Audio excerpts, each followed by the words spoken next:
का यूज नहीं हुआ है, नो ट्रांसलेट। यानी कंप्यूटर को 0 1 समझाया जाता था और ये आसानी से क्या समझता था, 0 1 समझ में आ जाता था उसे, ठीक है। लेकिन सबसे ज्यादा प्रॉब्लम किसके लिए थी वहां पर, प्रॉब्लम थी जो डेवलपर है, सॉफ्टवेयर डेवलपर, उन्होंने एक नई लैंग्वेज बनाई, नाम क्या था, असेंबली, असेंबली टू मशीन। अब ये हुआ कि असेंबली भाषा में जो कोड यूज होते थे वो नेमोनिक्स थे।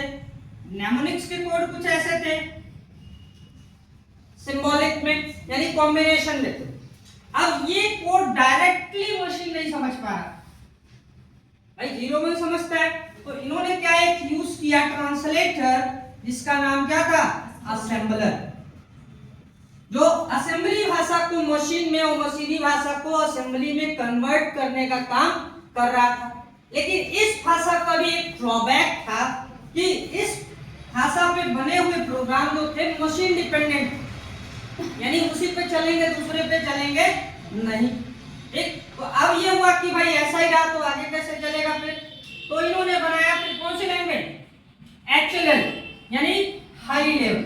अब हाई लेवल टू मशीन, अब हाई लेवल में अगर आप देखेंगे तो हाई लेवल की जो कोड थे उनको नाम क्या दिया गया, इंग्लिश की तरह स्टेटमेंट्स को यूज किया गया, स्पेसिफिक कोई नाम नहीं था लेकिन उनको इंग्लिश स्टेटमेंट्स बोला गया, ठीक। अब इन्होंने दो ट्रांसलेटर यूज किया, एक का नाम क्या था, कंपाइलर, और दूसरा क्या था, इंटरप्रेटर। जो कंपाइलर था वो एक ही बार में पूरे कोड को पढ़े, और इंटरप्रेटर क्या कर रहा था, लाइन बाय लाइन।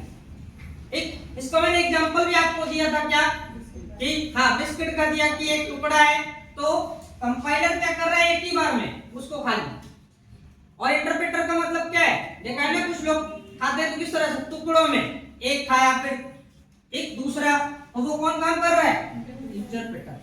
तो ये शॉर्टली आपने अभी किसके बारे में समझ लिया, कंप्यूटर लैंग्वेजेस के बारे में, ठीक है। अब आगे बढ़े, नेक्स्ट नंबर सिस्टम।